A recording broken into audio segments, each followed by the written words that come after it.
Hello friends, कैसे हो? क्या हाल चाल? समझ में आ रहा है सब?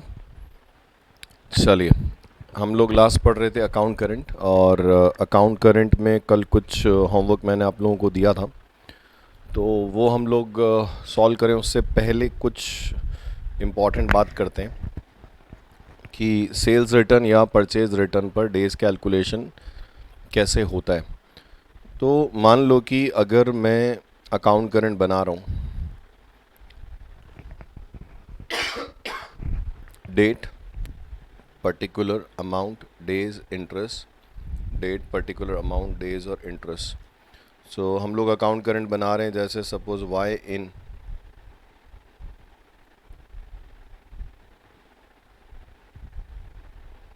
y in account currents with x up to 31st January. तो we are in the books of x और हम लोग अकाउंट किसका बना रहे हैं? y का। अब x ने क्या किया? सपोज 1 जनवरी को सेल कर दिया 2000 रुपीज़ का, तो अपन ने उस पर 30 डेज़ का क्या किया? इंटरेस्ट चार्ज कर लिया, जो भी आएगा। पर y ने क्या किया? इसमें से y ने क्या किया? इसमें से 1000 रुपीज़ का या 500 का गुड्स क्या किया? रिटर्न कर दिया। तो 5 जनवरी को क्या किया? सेल्स रिटर्न हो गया, जिसकी एंट्री होती है sales return account debit to Y. 500 का सेल्स रिटर्न हो गया। तो लॉजिकली ये बोलते हैं कि जब सेल्स रिटर्न हो गया, सेल्स रिटर्न हो गया इसका मतलब सेल ही नहीं हुआ, और सेल ही नहीं हुआ इसका मतलब ये अमाउंट ही ड्यू नहीं हुआ। तो जब मुझे प्रिंसिपल ही नहीं लेना है तो मैं इंटरेस्ट कैसे ले सकता हूँ? जब प्रिंसिपल अमाउंट ही नहीं लेना है तो हम लोग उस पर इंटरेस्ट कैसे चार्ज कर सकते हैं? तो 2000 रिसीवेबल थे, उसमें से 5 जनवरी को क्या हुआ? 500 रिटर्न हो गया। तो सेल्स रिटर्न, समझते हो ना? सेल्स रिटर्न हो गया इसका मतलब क्या हुआ? सेल्स नहीं हुआ। तो सेल्स ही नहीं हुआ तो जब प्रिंसिपल अमाउंट ही रिसीवेबल नहीं है तो उस पर इंटरेस्ट कैसे रिसीवेबल होगा? तो लॉजिक तो ये बनता है कि सेल्स रिटर्न के केस में आपने जितना इंटरेस्ट चार्ज किया उतना ही वापस क्या होगा? अलाउड करना पड़ेगा। तो इस केस में इट डजेंट मैटर कि सेल रिटर्न कब हुआ, इम्पॉर्टेंट ये है कि वो सेल्स रिटर्न किस सेल में से है। इम्पॉर्टेंट वो है कि ये जो सेल्स रिटर्न हुआ वो किस सेल में से है। तो उस सेल पे जितना आपने इंटरेस्ट चार्ज किया उतना ही वापस आपको क्या होगा? अलाउड करना पड़ेगा। तो लॉजिक बोलता है कि सेल्स रिटर्न या परचेज रिटर्न के केस में इससे कोई फ़र्क नहीं पड़ता है कि सेल्स रिटर्न कब हुआ या परचेज रिटर्न कब हुआ। जितना तुमने इंटरेस्ट चार्ज किया या जितना इंटरेस्ट आपने अलाउड किया वो एज इट इज़ वापस क्या होना चाहिए? रिवर्स होना चाहिए। पर बहुत सी बार प्रॉब्लम क्या होती है? ढंग से सुनना। आप लोग क्या ढंग से वीडियो देखते नहीं हो, सुनते नहीं हो, फिर पता नहीं अजीब अजीब तरह के डाउट्स पूछते हो। ऐसा नहीं होगा तो क्या होगा, वैसा नहीं होगा तो क्या होगा। तो थोड़ा सा ढंग से देखा करो। अब मान लो यहाँ पे क्या हुआ? 4 जनवरी को भी क्या हुआ? सेल हो गया 3000 का, और 4 जनवरी को सेल हुआ, हम लोगों ने उस पर इंटरेस्ट चार्ज किया, जो भी इंटरेस्ट आएगा कितने डेज़ का? 27 डेज़ का। ठीक है। अब यहाँ पे क्या हुआ? मान लो 10 जनवरी को सेल्स रिटर्न हो गया, 500 का सेल्स रिटर्न हो गया, और सेल्स रिटर्न करने वाले ने आपको ये नहीं बताया कि ये जो सेल्स उसने रिटर्न किया है वो किस डेट की सेल से है, और हमें पता भी नहीं है कि ये सेल्स रिटर्न किस डेट से हुआ है। तो अगर मान लो ये जो सेल्स रिटर्न हुआ है ये 4 जनवरी वाली सेल में से हुआ है तो यहाँ पे 27 आना चाहिए। और अगर ये सेल्स रिटर्न जो हुआ है वो क्या हुआ है? अगर 1 जनवरी की सेल से हुआ है तो यहाँ 30 आना चाहिए। तो मेरे को ये पता होना ज़रूरी है कि वो सेल्स रिटर्न जो है वो किस सेल की डेट से, और अगर मुझे सेल की डेट पता नहीं है तो मैं उसको किस पर्टिकुलर सेल से रिलेटेड है वो ट्रेस नहीं कर सकता। तो फिर उस केस में सेल्स रिटर्न पे जो डेज का कैलकुलेशन है वो सेल्स रिटर्न की डेट से होगी, और इस एग्जांपल में सेल्स रिटर्न अगर 10 है तो यहाँ पे फिर 21 आएगा। तो इस केस में इस पे भी क्या हुआ? एक तरह से इंटरेस्ट चार्ज हो गया। क्यों चार्ज हो गया? क्योंकि चाहे इसमें से हो चाहे इसमें से हो, आपने इधर 30 डेज़ का इंटरेस्ट चार्ज कर रखा और 27 डेज़ का इंटरेस्ट चार्ज कर रखा है, जबकि आप अलाउड वापस कितना कर रहे हो? 21 ही कर रहे हो। तो हम इंटरेस्ट वापस अलाउड कर रहे हैं ना। हम लोग इंटरेस्ट वापस अलाउड कर रहे हैं, तो इस केस में 21 डेज़ का इंटरेस्ट भी अलाउड करोगे तो भी इस केस में अगर ये इसमें से हुआ है रिटर्न तो 9 डेज़ का इंटरेस्ट आप ने चार्ज कर लिया, और अगर ये रिटर्न 20 से इसमें से हुआ है तो आप ऑलरेडी 6 डेज़ का इंटरेस्ट चार्ज कर चुके हो। पर मेरे पास कोई इसका सोल्यूशन नहीं है, तो टेक्निकली ये गलत है। टेक्निकली ये चीज़ गलत है जो मैंने लिखी हुई अभी, पर ऑप्शन नहीं है। तो अगर सेल्स रिटर्न और परचेज समझ में आए तो बहुत बढ़िया, नहीं तो कोई बात नहीं, ज़्यादा दिमाग मत लगाना। सेल्स रिटर्न पे जब आप डेज काउंट करते हो ना, सेल्स रिटर्न या परचेज रिटर्न पे जब आप डेज काउंट करते हो तो दो कंडीशन है। First condition, it is not specified that sales return is out of which sale. It is not specified that sales return is out of which date. ये specified नहीं कि सेल्स रिटर्न जो हो रहा है वो किस सेल की डेट में से है। तो उस केस में जो डेज का कैलकुलेशन है वो सेल्स रिटर्न की डेट से क्या होगा, सेटलमेंट डेट तक होगा। और सेकेंड कंडीशन की बात करूं, if it is specified that sales return या परचेज रिटर्न जो भी is out of which sale, हमको पता हो कि सेल्स रिटर्न जो है वो किस सेल में से हुआ है, या परचेज रिटर्न जो है वो किस परचेज में से रिटर्न हो रहा है, तो उस केस में डेज का कैलकुलेशन जो है ना वो एज इट इज़ कंसीडर होता है। एज इट इज़ ले लो कौन से, डेज ऑन सेल। तो जो तुमने सेल पे डेज लिए हैं या परचेज पे डेज लिए हैं वो एज इट इज़ आप उस केस में क्या कर सकते हो, रिटर्न पे ले सकते हो। तो ये बहुत इंपॉर्टेंट है। तो सेल्स रिटर्न या परचेज रिटर्न पर डेज का कैलकुलेशन कैसे होगा वो डिपेंड करता है कि क्या आपको ये पता है क्या कि सेल्स रिटर्न या परचेज रिटर्न जो हुआ वो किस सेल या किस परचेज में से है, और दूसरी चीज़ क्या आपको पता है क्या कि वो किस में से है। तो अगर आपको पता नहीं है तो ऑप्शन ही नहीं है, you have to calculate days from sales return to settlement date. और अगर आपको पता है कि साहब ये किस सेल या परचेज में से रिटर्न हुआ है तो उस सेल या परचेज पे जितने डेज आपने लिए वो एज इट इज़ आपको क्या होगा, सेल्स रिटर्न या परचेज रिटर्न पे काउंट करना पड़ेगा। मतलब आपको सेल्स रिटर्न या परचेज रिटर्न पे अलग से डेज काउंट करने की ज़रूरत नहीं है। तो ये बहुत इंपॉर्टेंट है। और कोई इफ़ नहीं कोई बट नहीं, सर ऐसा हो तो क्या होगा, वैसा हो तो क्या होगा, ये दो सिचुएशन है, देखो क्या सिचुएशन है उसके बाद। और ऐसा सर हम एज्यूम कर लें कि ये तो उसमें से रिटर्न हुआ है, तो बेटा अगर मान लो रिटर्न से पहले 5 सेल्स हैं, रिटर्न से पहले 5 सेल्स हैं, अब तुम एग्ज़ाम में अटेम्प्ट करोगे और कोई उसमें से मान रहा है और कोई उसमें से रिटर्न मान रहा है तो सबके आंसर्स क्या होंगे, अलग आएंगे। तो अगर सीधा फंडा है, अगर हमको ये नहीं पता है कि वो सेल्स रिटर्न किस सेल से बिलोंग करता है तो मेरे पास कोई ऑप्शन नहीं है, मुझे सेल रिटर्न की डेट से ही क्या होगा, पीरियड काउंट करना पड़ेगा। और अगर मुझे पता है कि किस सेल में से रिटर्न हुआ है तो फिर सेल रिटर्न पर डेज कैलकुलेशन की ज़रूरत ही नहीं है। जो उस सेल के डेज तुमने लेना, जो उस स्पेसिफिक सेल के डेज हैं वो एज इट इज़ आप सेल्स रिटर्न पे कंसीडर कर सकते हो या परचेज रिटर्न पे कंसीडर कर सकते हो। समझ में आया? चलिए, अभी तक हम लोगों ने 2 मेथड्स पे बात की। कौन कौन से 2 मेथड्स पे बात की? अपन ने बोला था कि for preparing account current we have 3 methods. First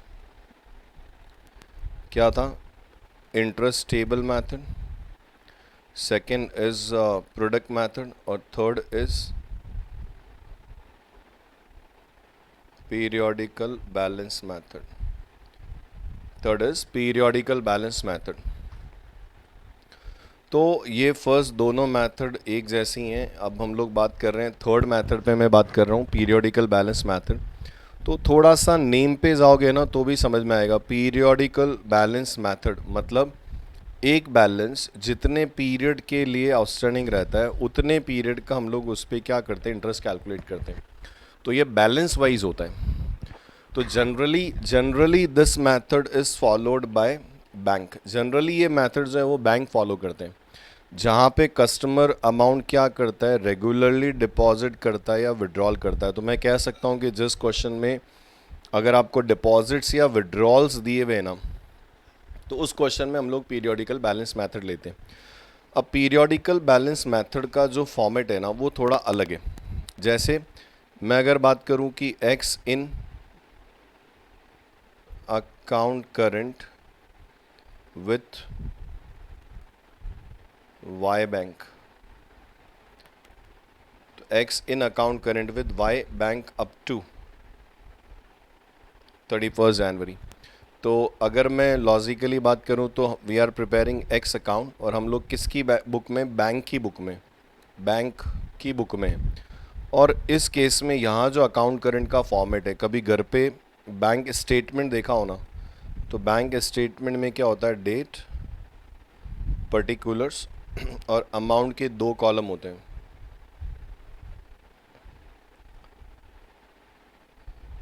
एक होता है विड्रॉल और एक होता है डिपॉजिट, ऐसा। फिर उसके बाद यहाँ पे आता है बैलेंस, कि कितना बैलेंस आपका बचा हुआ है। फिर यहाँ पे आता है कि वो बैलेंस डेबिट है या क्रेडिट है, वो बैलेंस आता है कि वो डेबिट है या क्रेडिट बैलेंस है। फिर उसके बाद यहाँ पे हम लोग क्या लेते हैं, या तो प्रोडक्ट या इंटरेस्ट। तो यहाँ पे फिर वो डेबिट क्रेडिट का अमाउंट आता है। तो ये थोड़ा सा अलग है।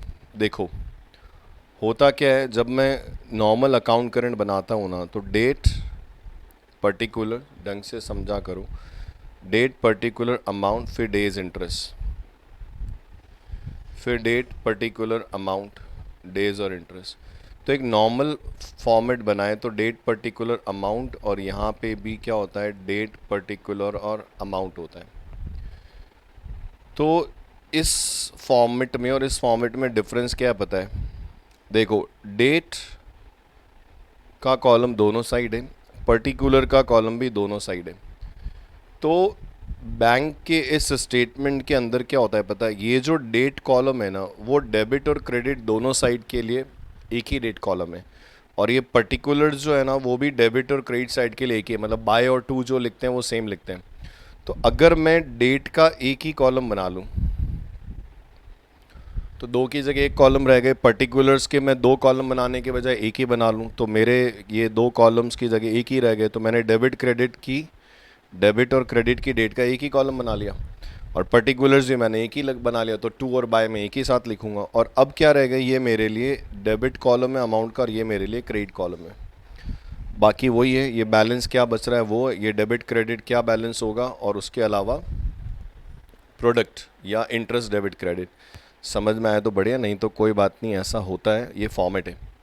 तो पीरियोडिकल बैलेंस मेथड क्या बोलता है, जनरली ये मेथड बैंक फॉलो करते हैं। और पीरियोडिकल बैलेंस मेथड क्या बोलता है कि एक पीरियड में जो, मतलब ऐसा कह सकते हो कि एक बैलेंस जितने पीरियड के लिए आउटस्टैंडिंग रहेगा, एक बैलेंस जितने पीरियड के लिए आउटस्टैंडिंग रहेगा, मैं उतने ही पीरियड का उस पर क्या करूँगा, इंटरेस्ट चार्ज करूँगा। तो इसमें क्या होता है, जैसे ही बैलेंस चेंज हो जाता है हम लोग इंटरेस्ट कैलकुलेट कर लेते हैं। देखते हैं, चलो मान लेते हैं 1 जनवरी को,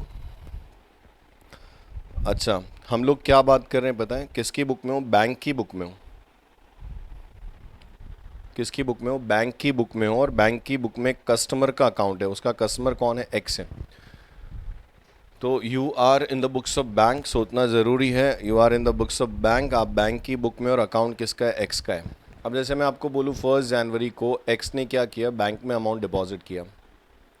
1 जनवरी को बैंक में एक्स ने अमाउंट डिपॉजिट किया, तो एक्स क्या एंट्री करेगा पता है, bank account debit to cash, क्योंकि एक्स पैसा डिपॉजिट करा रहा है, पर मैं एक्स की बुक में नहीं हूँ, मैं किसकी बुक में हूँ, बैंक की बुक में हूँ। तो सोचो सोचो सोचो, 1 जनवरी को एक्स ने क्या किया, 10,000 बैंक में डिपॉजिट किया। बैंक बन के देखो, बैंक क्या करेगा, बैंक को कैश रिसीव हो रहा है, तो बैंक एंट्री करेगा cash account debit, cash account debit to X. तो मैं यहाँ पे क्या लिख सकता हूँ, बाय कैश, डिपॉजिट कितना हुआ, 10,000। एक्स ने बैंक में 10,000 क्या किया, डिपॉजिट किया, तो बैंक ने एंट्री किया कि कैश अकाउंट, बैंक को कैश रिसीव हो रहा है ना, तो बैंक ने एंट्री की cash account debit to X, तो ये लिख दिया बाय कैश 10,000, डिपॉजिट हो गया। अब यहाँ पे बैलेंस 10,000 हो गया, अब अगर मैं कहूँ कि मिस्टर एक्स ने पूरे महीने through out the month, January month, कोई ट्रांजैक्शन नहीं किया, तो इस केस में आपको इस पे क्या होगा पता है? 30 डेज का इंटरेस्ट बैंक क्या करेगा? अलाउड कर देगा। समझ में आया? अगर through out the January month अगर कोई ट्रांजैक्शन एक्स ने नहीं किया, तो बैंक मिस्टर एक्स को इस पे क्या करेगा? 30 डेज का इंटरेस्ट दे देगा। अब सपोज जैसे क्या हुआ, 16 जनवरी को एक्स ने इसमें से क्या किया? 2000 विड्रॉल कर लिया।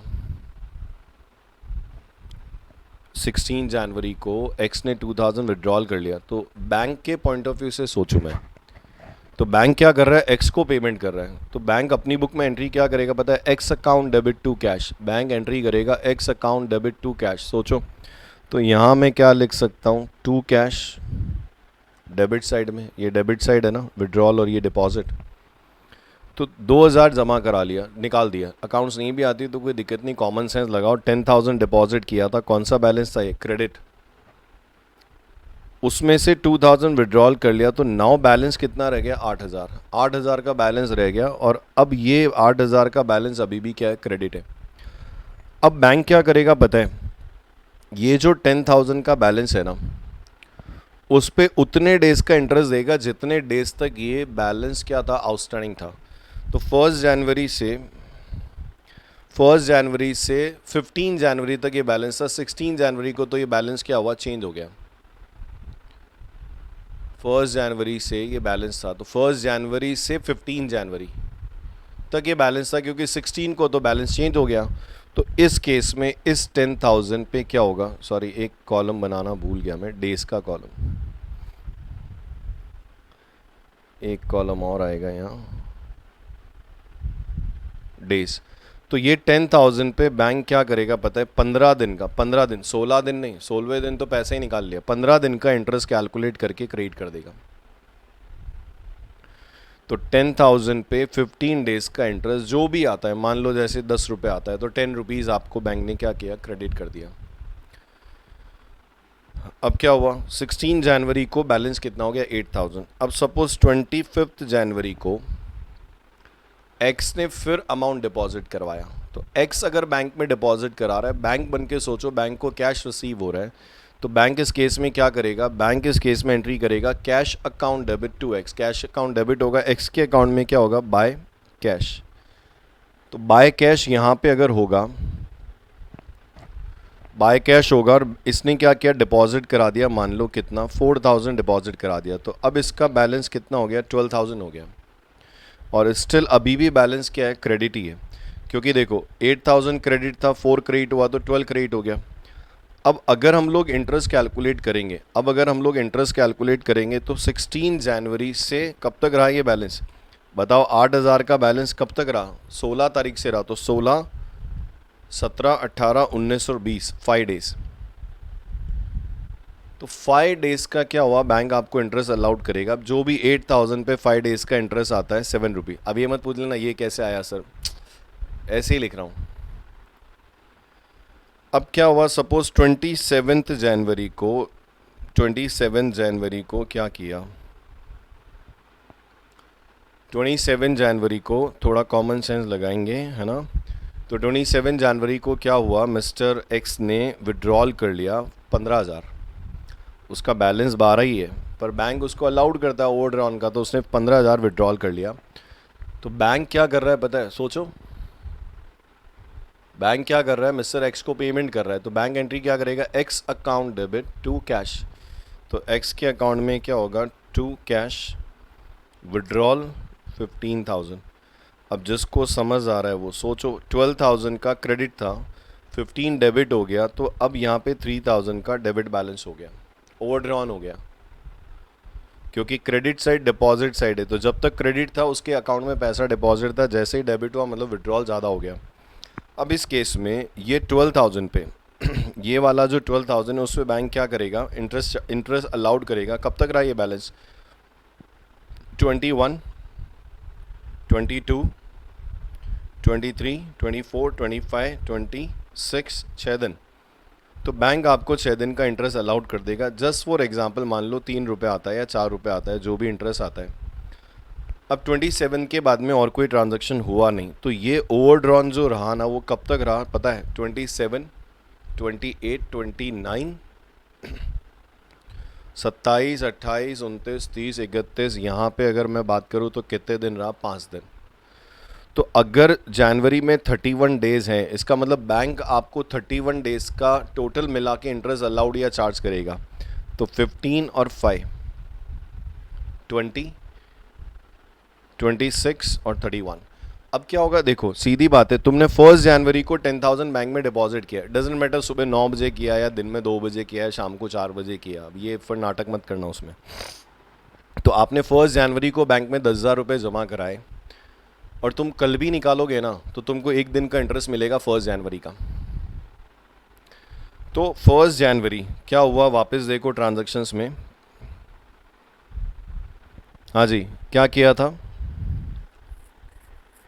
एक्स ने 1 जनवरी को अमाउंट बैंक में डिपॉजिट किया। You are in the books of bank. आप बैंक को ना, तो मिस्टर एक्स ने क्या किया? बैंक में अमाउंट डिपॉजिट किया, बैंक ने एंट्री की cash account debit to X, तो कैश अकाउंट डेबिट होगा, एक्स का अकाउंट क्रेडिट होगा, तो लिख दिया बाय कैश 10,000। अब इस पे बैंक आपको इंटरेस्ट कितना देगी वो डिपेंड करता है कि बैलेंस कब तक रहा। इसीलिए मेथड का नाम ही वही पीरियोडिकल बैलेंस मेथड। तो एक बैलेंस जितने पीरियड तक रहेगा, बैंक आपको उतने ही पीरियड का क्या करेगी? इंटरेस्ट देगी। उसके बाद अगला ट्रांजैक्शन, तो इस पे कितना इंटरेस्ट कितने डेज का आएगा, मुझे उसके लिए अगले ट्रांजैक्शन का वेट करना पड़ेगा। 16 जनवरी को क्या हुआ? विड्रॉल कर लिया 2,000, मतलब बैंक ने पेमेंट किया, तो एंट्री हुई X account debit to cash 2,000, और पहले 10 क्रेडिट था, 2,000 डेबिट हुआ, तो बैलेंस कितना रह गया? 8,000 क्रेडिट। तो इससे मुझे पता चल गया कि ये जो 10,000 का बैलेंस है वो 1 जनवरी से 15 जनवरी तक रहा। 16 को तो चेंज हो गया, तो 1 से 15 मतलब ये 15 दिन का इंटरेस्ट आ गया। फिर ये 8,000 पे 8,000 पे बैंक आपको कितने पीरियड का इंटरेस्ट देगा, वो उसके लिए नेक्स्ट ट्रांजैक्शन का वेट करना पड़ेगा। तो उसके लिए नेक्स्ट ट्रांजैक्शन का वेट किया, तो 21 जनवरी को क्या हुआ? कैश डिपॉजिट करा दिया एक्स ने।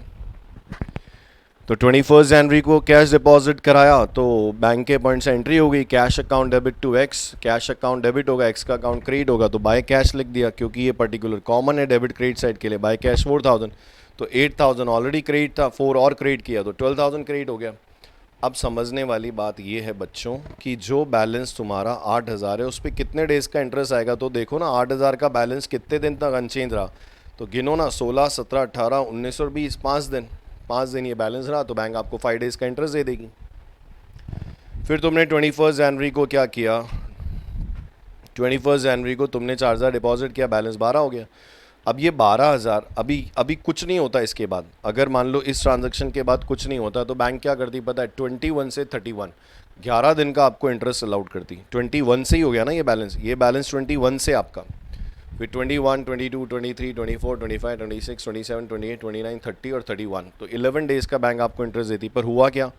27 जनवरी को क्या हुआ? 27 जनवरी को कैश विड्रॉल कर लिया। अब डिपॉजिटेड ऑलरेडी कितना है? 12 है।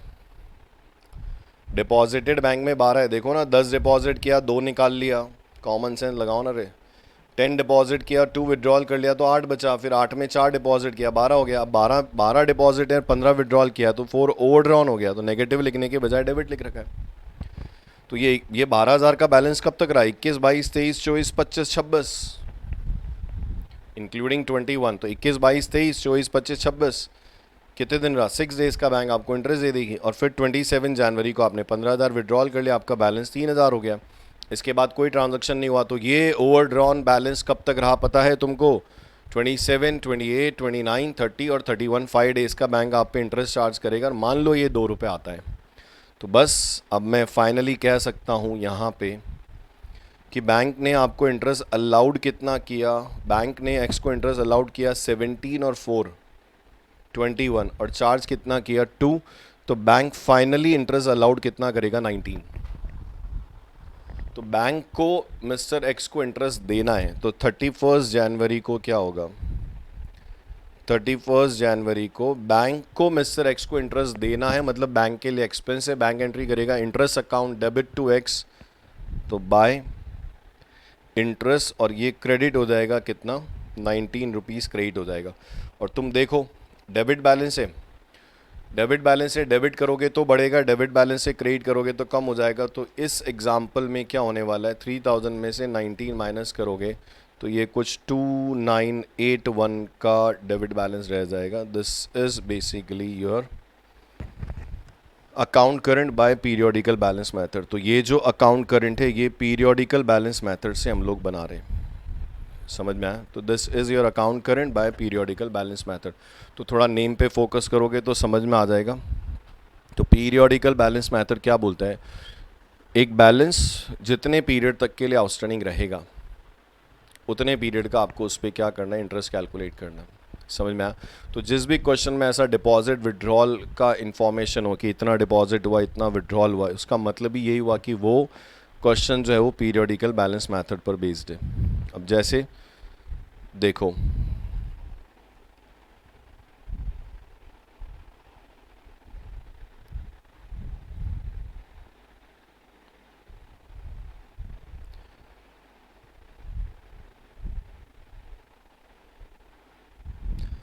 जैसे क्वेश्चन नंबर 6 में अगर हम लोग बात करें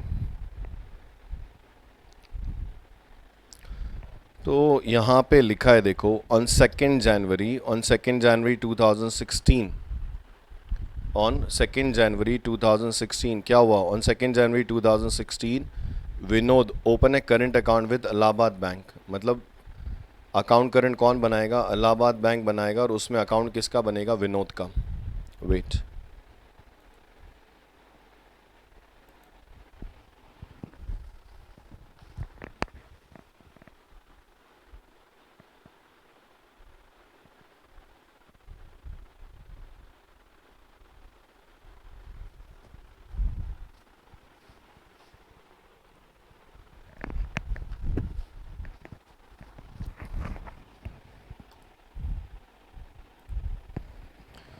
सो इस एग्जाम्पल में बात करें तो हम लोग यहाँ पे क्या बात कर रहे हैं, on 2 January Vinod open a current account with Allahabad bank. तो आप किसकी बुक में हो, we are in the books of Allahabad Bank, और आप जो अकाउंट बना रहे हो किसका है, विनोद का है, ठीक है।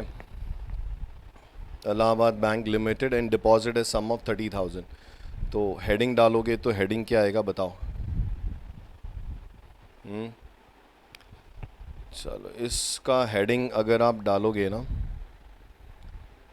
वही same, receiving party in account current with sender party. कब तक है, 30 जून तक है। कैलकुलेशन में भी correct to the nearest rupees, show the Vinod account लिखा हुआ है देखो, show the Vinod account in the ledger of the Allahabad bank. तो मैं हेडिंग क्या डालूंगा बताओ, Vinod in account current with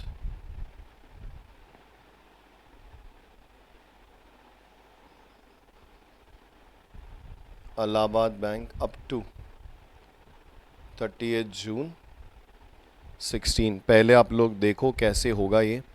तो डेट कॉमन है, पर्टिकुलर्स कॉमन है, डेट पर्टिकुलर, और ये अमाउंट के दो कॉलम हो गए तुम्हारे,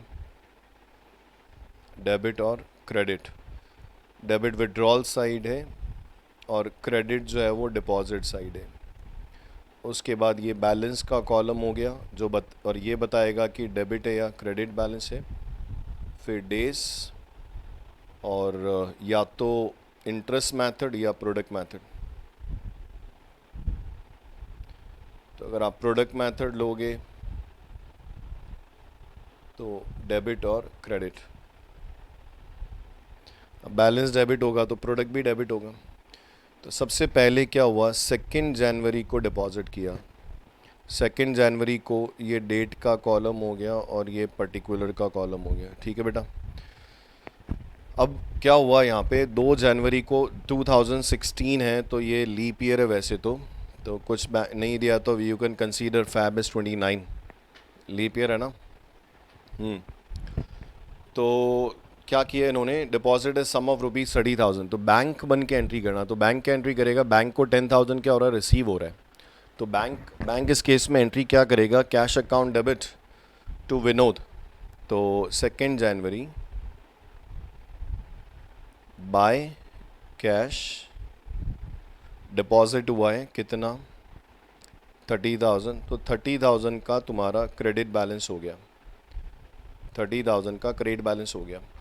ही फर्दर डिपॉजिट द फॉलोइंग, तो उसने 15 जनवरी को डिपॉजिट किया है, थोड़ा सा डेट वाइज देखना पड़ेगा ना, तो 15 जनवरी, फिर मार्च, ये सेकेंड हो गया, फेब, मार्च, अप्रैल, मई और जून।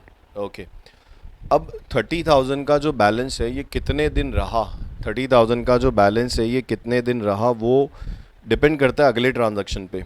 तो अगला ट्रांजैक्शन 15 फेब है, तो नेक्स्ट ट्रांजैक्शन 15 फेब है, उसने विड्रॉल कर लिया 26,000। तो विनोद विड्रॉल कर रहा है, मतलब बैंक ने पेमेंट कर दिया, तो बैंक एंट्री क्या करेगी, Vinod account debit to cash. तो 15 फेब को यहाँ पे हो जाएगा टू कैश, कितना विड्रॉल हो गया 26, जिसको समझ में आ रहा है 30 डिपॉजिट था, 24 विड्रॉल हो गया, स्टिल डिपॉजिट है आपका कितना 4,000। अब मैं यहाँ पे फाइंड आउट कर सकता हूँ कि मेरा 30,000 का जो ये बैलेंस है ना वो कितने दिन रहा। तो 2 जनवरी से 14 फैब तक, तो 2 जनवरी भी काउंट होगा। तो जनवरी में अगर मैं बात करूँ तो 30 दिन तो जनवरी के हो गए,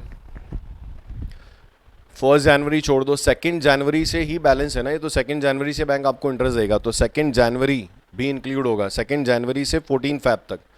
तो 30 दिन तो जनवरी के और फैब के 14 डेज हो गए, तो इसका मतलब 44 डेज का बैंक आपको इंटरेस्ट देगा, ठीक है। और अगर आप प्रोडक्ट मेथड निकालना चाहो या इंटरेस्ट टेबल मेथड लेना चाहो कोई भी ले सकते हो। नीचे दिया हुआ interest is to be calculated 5% on debit balance और 2% ऑन क्रेडिट बैलेंस। तो बैंक की पॉलिसी है कि बैंक आपको 2% इंटरेस्ट अलाउड करता है, और अगर आप ओवर ड्रॉन करोगे तो बैंक आप पे 5% इंटरेस्ट चार्ज करेगा। तो क्या करना है, अगर मैं प्रोडक्ट कैलकुलेट कर लूँ तो 30,000 मल्टीप्लाई बाय 44, कुछ 13,20,000 का प्रोडक्ट आ रहा है। इंटरेस्ट भी निकाल सकते हो बेटा, है ना। अब 4,000 पे बैंक कितने डेज का इंटरेस्ट देगा और डिपेंड करता है कि कितने दिन रहा। तो फर्स्ट ट्रांजैक्शन डिपॉजिट था, सेकंड विड्रॉल था, थर्ड वापस डिपॉजिट है 12 मार्च को, 12 मार्च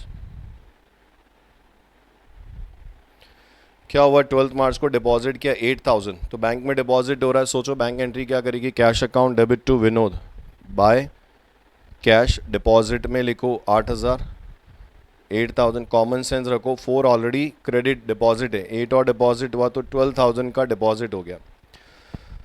अब सोच सकते हैं कि ये वाला जो 4,000 है ना वो कितने दिन तक आउटस्टैंडिंग रहा। तो 15 फैब से 28 फैब इंक्लूडिंग 15 फैब, तो आप 28 फरवरी में से 14 फरवरी तक के दिन हटा दो, तो 14 दिन तो फरवरी और 11 दिन मार्च, तो इस पे 25 डेज़ का इंटरेस्ट है, तो 25 इंटू 4,000, 1 लाख रुपीज़,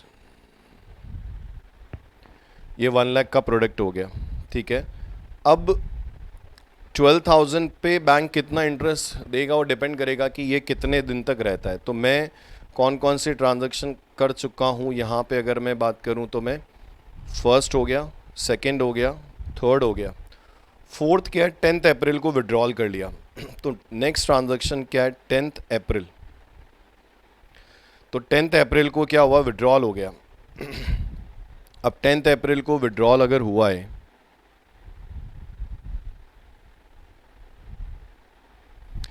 तो 10 अप्रैल को विड्रॉल हो गया, बैंक ने पेमेंट कर दिया, तो बैंक एंट्री क्या करेगा, Vinod account debit to cash, Vinod account debit to cash.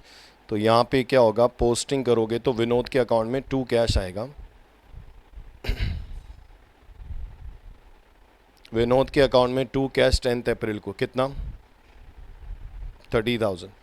अब डिपॉजिट 12 था, 30 विड्रॉल कर लिया, इसका मतलब 18,000 का आपका डेबिट बैलेंस हो गया। अब 12,000 जो बैलेंस रहा वो कितना रहा, 12 मार्च से काउंट होगा, 12 मार्च से 31 मार्च, तो आप क्या करो 31 में से 11 मार्च तक माइनस कर दो, तो 20 डेज तो मार्च के हो गए और 9 दिन अप्रैल के ले लो, क्योंकि 10 अप्रैल को तो पैसा ही बैलेंस चेंज हो गया, तो 29 डेज, और 29 इंटू 12,000 करोगे तो 3,48,000 का क्रेडिट बैलेंस आएगा, क्रेडिट प्रोडक्ट आएगा। फिर 10 अप्रैल के बाद क्या हुआ देखो, फिफ्थ ट्रांजैक्शन है 10 मई, 10 मई को फिर डिपॉजिट हुआ कितना 16,000, 10 मई को डिपॉजिट हो गया 16,000। तो बैंक बन के देखो cash account debit to Vinod, posting करोगे तो बाय कैश डिपॉजिट हुआ है, कितना डिपॉजिट हुआ 16,000, तो 18 विड्रॉल था, 18 ओवरड्रॉन था, डेबिट था, फिर 16 क्रेडिट हुआ है। कॉमन सेंस तो हमेशा रखना ही पड़ेगा। 18 ओवरड्रॉन है, डेबिट बैलेंस 18 है और क्रेडिट 16 ही हो रहा है, तो भी सेट ऑफ होके 2000 का अभी भी डेबिट बैलेंस है।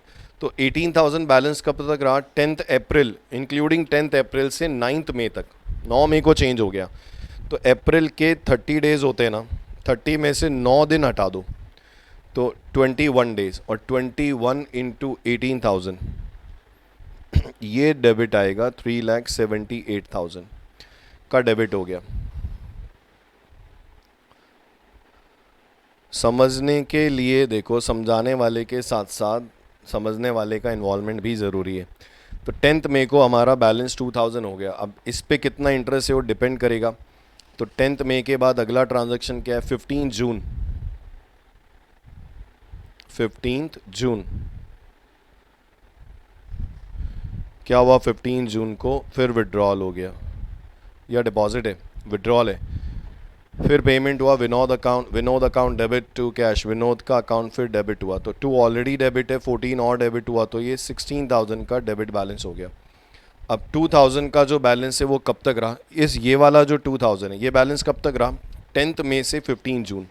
तो मई 31, तो 31 में से आप पहले के 9 दिन हटा दो, तो मई 22 और मई के बाद जून 14, तो 36 डेज तक रहा। 36 डेज इंटू 2000, तो 72,000 का डेबिट प्रोडक्ट आ गया। बैलेंस डेबिट है तो प्रोडक्ट भी डेबिट आएगा। और इसके बाद और कोई ट्रांजैक्शन नहीं है। तो ये जो तुम्हारा 16,000 का बैलेंस रहा वो 15 जून से 30 जून तक रहा। तो आप 30 जून 30 डेज़ के मंथ में से 30 डेज़ के मंथ में से आप 14 डेज़ हटा दो, तो 16 समथिंग कुछ आ रहा है, 16 इंटू 16,000, तो अगेन डेबिट प्रोडक्ट आएगा 2,56,000। अब यहाँ पे क्या रेट ऑफ इंटरेस्ट अलग अलग है ना, इसलिए अपने को बैलेंस ऑफ प्रोडक्ट के बजाय सम ऑफ प्रोडक्ट करना पड़ेगा। तो अगर मैं क्रेडिट साइड का प्रोडक्ट करूँ तो 13,20,000 प्लस 1,00,000 और प्लस 3,48,000, तो ये कुछ अगर मिस्टेक नहीं है तो 17,68,000 है। और यहाँ बात करें तो 3,78,000 प्लस 72,000 प्लस 2,56,000, तो ये कुछ आ रहा है 7,06,000। अब interest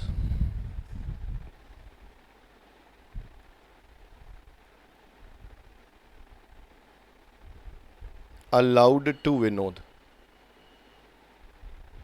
on credit product, interest allowed to Vinod on credit product, तो 17,68,000 पे 2% रेट है शायद क्रेडिट बैलेंस पे बैंक। अब इस सर ये ऐसा कैसे, ऐसा थोड़ा ना होता है, ये भी कोई बात हुई क्या बेटा, ये बैंक की पॉलिसी है, no if no but, divide by 366 ले लो, कोई दिक्कत नहीं है। तो मैंने फैब के डेज तो सही काउंट किए ना, 29 में से क्या किया फैब वाले में,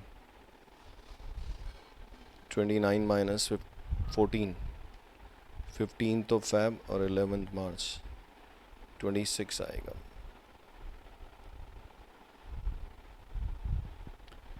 देखो ना 29 2016 है, 29 फैब, 29 में से 14 फैब तक माइनस कर दो, 15 तो ये, और 12 मार्च को चेंज हुआ मतलब 11 मार्च तक, 26 multiply by 4,000, 1,04,000।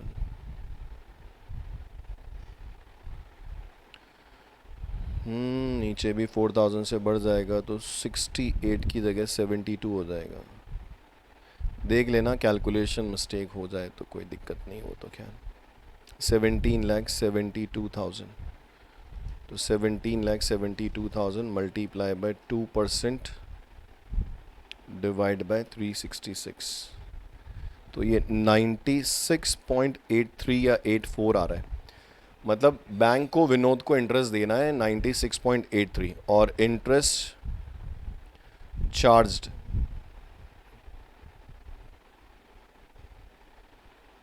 On Vinod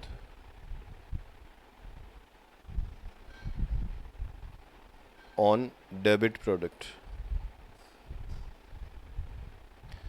interest charge on Vinod on debit product की बात करें तो डेबिट प्रोडक्ट है 7,06,000 के हैं शायद, multiply by rate of interest 5% है डेबिट पे, मल्टीप्लाई बाय 1 डिवाइड बाय 366,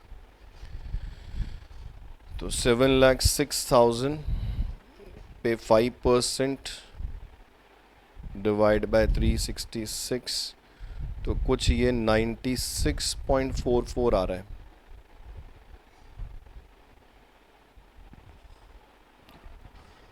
वापस चेक करूं क्या कोई calculation? 18,000 multiply by 21, 3,78,000, 2,000 multiply by 36, 72, और 16,000 मल्टीप्लाई बाय 16, 256 प्लस 72,000 प्लस 3,78,000, 7,06,000। तो यार नेट ऑफ करोगे ना तो ये तो इंटरेस्ट अलाउड करना है और ये चार्ज करना है, तो ये तो पॉइंट्स में कुछ आ रहा है 96.83 माइनस 96.44, 0.39 का इंटरेस्ट उसको अलाउड करना है। तो बैंक को इंटरेस्ट देना है उसको, तो बैंक के लिए ये इंटरेस्ट क्या एक्सपेंस है, तो 30 जून को ये बैलेंस चेंज होगा। बैंक के लिए इंटरेस्ट एक्सपेंस है, बैंक एंट्री क्या करेगा, interest account debit to Vinod, तो बाय इंटरेस्ट, और अपनी कैलकुलेशन के अकॉर्डिंग आ रहा है 0.39, तो ये क्रेडिट हो रहा है, तो बैलेंस 16,000 माइनस 0.39, तो यार ये कुछ 15,999.61 अभी भी डेबिट बैलेंस है। तो this is basically account current.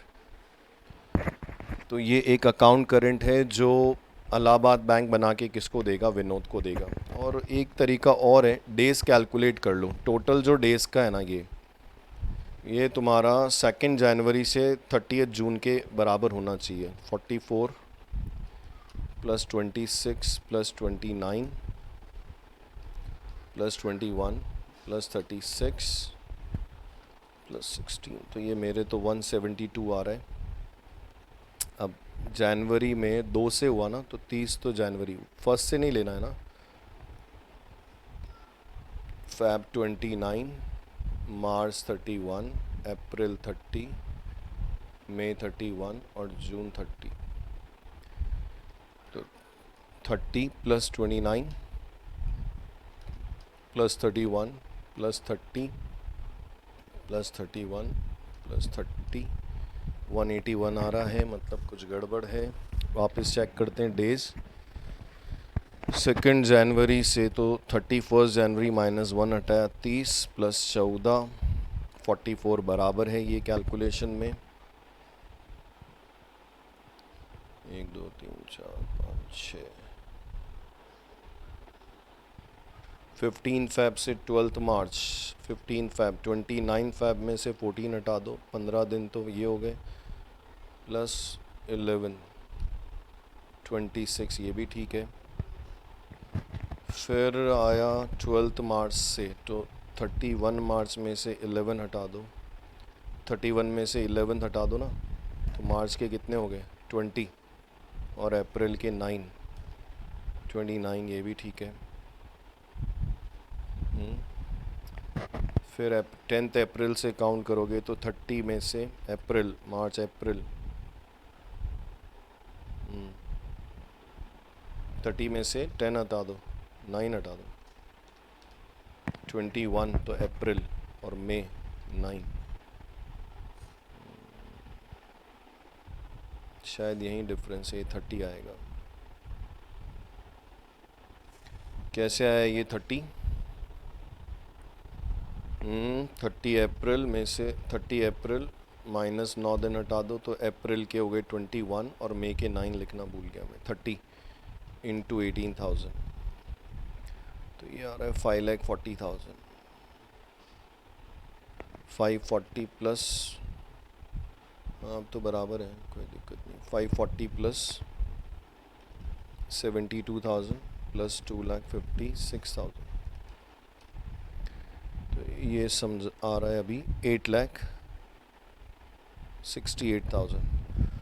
हाँ अभी ठीक है ना, देखो 30, 30, 60, 90, 120, 120, 150, 180, 181, और ये भी क्या है 44 plus 26 plus 29 plus 30 plus 36 plus 16, हाँ 181, अभी बराबर है। ये चेंज हो जाएगा 8,68,000, तो 8,68,000 multiply by 5% divide by 365, 118, 118.90 minus 96.83, तो 22.07 का बैंक इंटरेस्ट चार्ज करेगी। और बैंक इंटरेस्ट चार्ज करेगी मतलब बैंक के लिए क्या है, ये इनकम है, और बैंक के लिए इनकम है तो बैंक एंट्री करेगी Vinod account debit to interest. Vinod का अकाउंट डेबिट होगा 22.07 से, 22.07 से डेबिट होगा। बैलेंस पहले भी डेबिट था, अभी डेबिट करोगे तो 16,022.07, 16,022.07 का डेबिट बैलेंस हो गया। तो इस तरह से क्या होता है, ये अकाउंट करंट बनता है। तो ये जो मेथड है वो पीरियोडिकल बैलेंस मेथड है।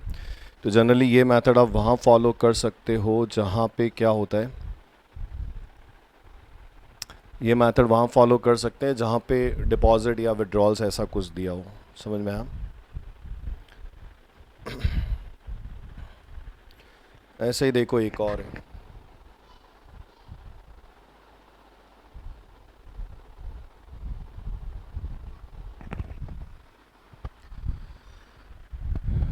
Roshan as a current account, Roshan as a current account with partnership firm. तो यहाँ पे क्या बैंक की जगह पार्टनरशिप फर्म है, ठीक है, पर वो कुल मिला के दिया हुआ डिपॉजिट विड्रॉल ही है। तो Roshan as a current account with partnership firm, it has a debit balance of 75,000 on 1 July 2016। 1 जुलाई को डेबिट बैलेंस है। He has further deposit the following amount, तो उसने क्या किया, 1 जुलाई को पहला ट्रांजैक्शन है, फिर अगला ट्रांजैक्शन, ये पहला हो गया 1 जुलाई, 14 जुलाई को सेकंड हो गया, 14 के बाद 29 ये थर्ड हो गया, 18 अगस्त फोर्थ हो गया, और 9/9 ये फिफ्थ हो गया। Show Roshan's account in the ledger of firm, interest is to be calculated 10% on debit balance and 8% on credit balance. यहाँ भी अलग अलग है। You are required to prepare account current on 30 September by means of the product of balance method. तो periodical balance का एक नाम और होता है, periodical method, periodical balance method का एक नाम और है। देखो पहला इंटरेस्ट टेबल मेथड है, दूसरा प्रोडक्ट मेथड है, वो सिर्फ प्रोडक्ट मेथड है। और ये क्या पता है, प्रोडक्ट ऑफ बैलेंस मेथड। देखो वर्ड किसका आ रहा है, प्रोडक्ट ऑफ बैलेंस, मतलब आपको बैलेंस का प्रोडक्ट कैलकुलेट करना है, ट्रांजैक्शन का प्रोडक्ट नहीं। सिंपल प्रोडक्ट मेथड में तो ट्रांजैक्शन का प्रोडक्ट कैलकुलेट करते हैं, अगर याद हो सेकेंड मेथड में तो ट्रांजैक्शन का अमाउंट मल्टीप्लाई बाय पीरियड करते हो। और ये क्या बोल रहे हैं आपको पता है क्या करना है, बैलेंस का प्रोडक्ट कैलकुलेट करना है। थोड़ा सा ध्यान रखना, सिर्फ प्रोडक्ट वर्ड आ रहा है मतलब सेकेंड मेथड है, और प्रोडक्ट ऑफ बैलेंस आ रहा है मतलब वो पीरियोडिकल बैलेंस मेथड है। आपको बैलेंस का प्रोडक्ट कैलकुलेट करना है। तो यहाँ हेडिंग क्या डालोगे अगर हम लोग अकाउंट करंट बनाएंगे, तो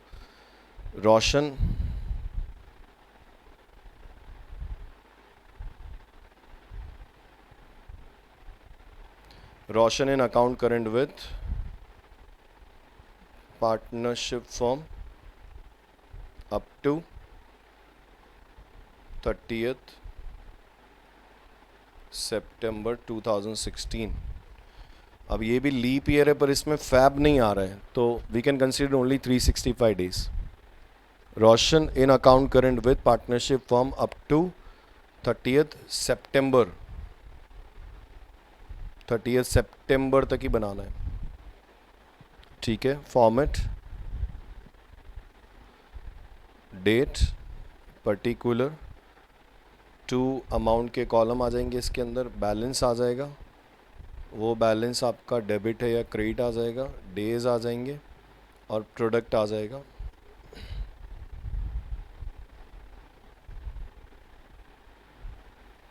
तो ये हो गया तुम्हारा डेट, पर्टिकुलर, अमाउंट, डेबिट और क्रेडिट। डेबिट जो है वो क्या है, विड्रॉल, और क्रेडिट जो है वो क्या है, डिपॉजिट है। बैलेंस आ जाएगा, यहाँ पे आ जाएगा कि डेबिट क्रेडिट क्या है, डेबिट है या क्रेडिट है, डेज आ जाएंगे और यहाँ पे आ जाएगा प्रोडक्ट, डेबिट या क्रेडिट, ठीक है। तो इन्होंने बोला 1 जुलाई 16 को क्या है, बैलेंस है। कौन सा बैलेंस है, डेबिट बैलेंस है। डेबिट बैलेंस लिखना आता है ना, you are in the books of firm, firm की बुक में डेबिट बैलेंस है। टू बैलेंस ब्रॉट डाउन, और डेबिट में मैं लिख सकता हूँ कितना है, 75,000। अब इस पे फर्म कितना इंटरेस्ट चार्ज करेगी वो डिपेंड करता है ये कितने टाइम तक बैलेंस रहा। नेक्स्ट ट्रांजैक्शन है 14 जुलाई। थोड़ा सा कॉन्सेंट्रेटेड रहना डेज कैलकुलेशन में। क्या किया उसने, डिपॉजिट किया, ही has further deposit the following amount. तो फर्म पार्टनरशिप में पड़ा होगा ना, फर्म में कोई पैसा डिपॉजिट कराता है तो फर्म एंट्री करती है cash account debit to partners capital या करंट अकाउंट। तो यहाँ पे हो जाएगा बाय कैश, डिपॉजिट हुआ है कितना, 138। तो पहले 75 डेबिट था, अभी 138 क्रेडिट हुआ, तो नेट ऑफ ओके 63,000 क्या हो गया, क्रेडिट हो गया। तो ये जो तुम्हारा बैलेंस रहा वो कब तक रहा, जुलाई में रहा। तो जुलाई पूरा ही हो गया, 1 जुलाई भी आएगा, है ना। 1 जुलाई, जुलाई पूरा हो गया 31, और अगस्त हो गया 13।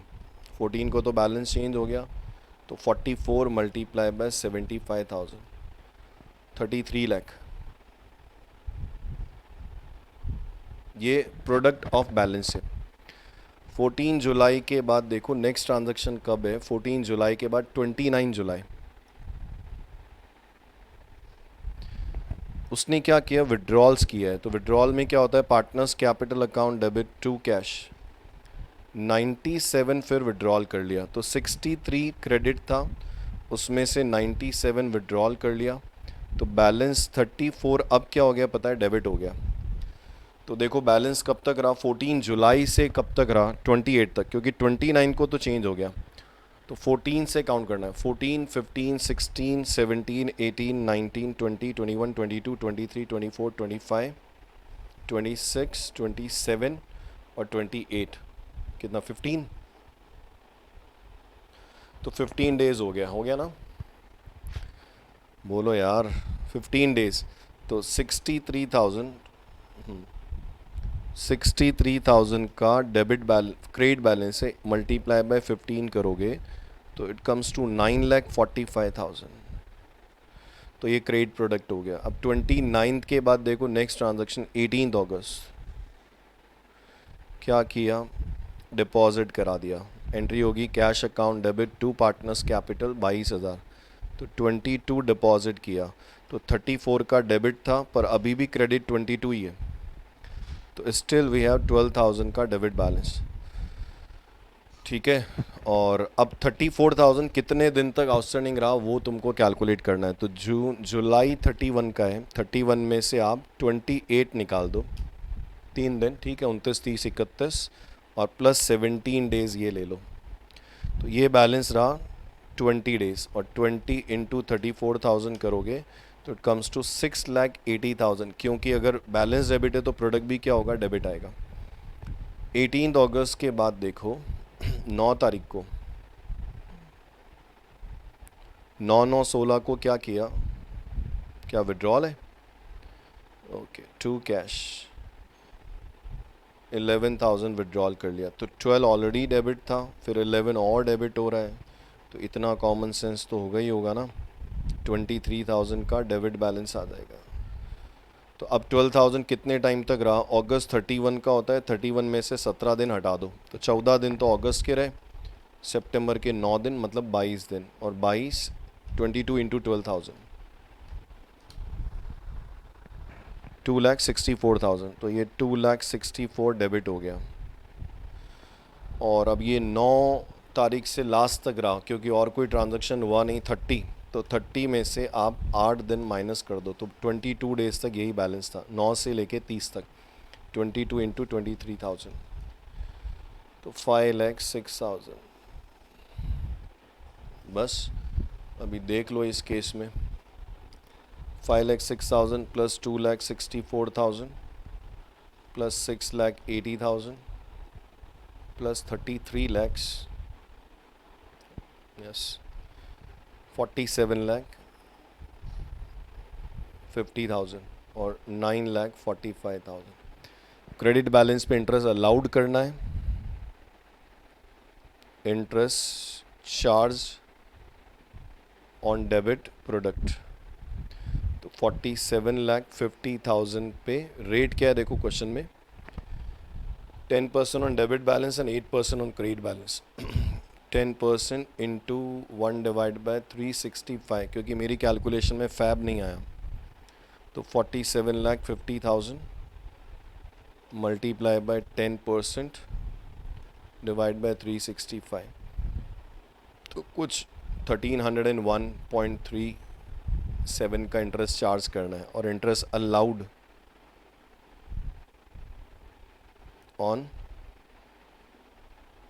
अलाउड ऑन क्रेडिट प्रोडक्ट,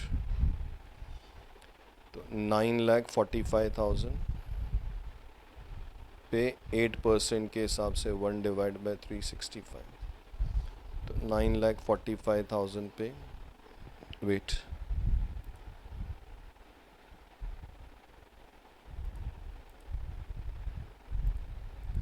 9,45,000 पे मल्टीप्लाई बाय 8% डिवाइड बाय 365, 207.12, तो ये माइनस कर दो तो 1301.37 माइनस 207.12, तो ये कुछ 1094.25।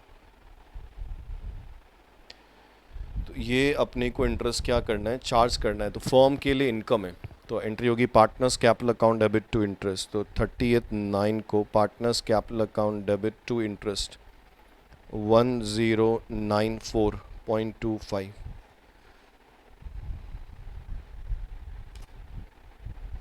1094.25, और बैलेंस ऑलरेडी 23,000 का डेबिट है और डेबिट ही कर रहे हो, तो ये बैलेंस 24094.25, 24094.25 डेबिट हो गया। आप इनका टोटल लगा सकते हो, कोई दिक्कत नहीं है, कुल मिला के बैलेंस हो गया, बराबर हो जाएगा तुम्हारा, इसका नहीं, इन दोनों का।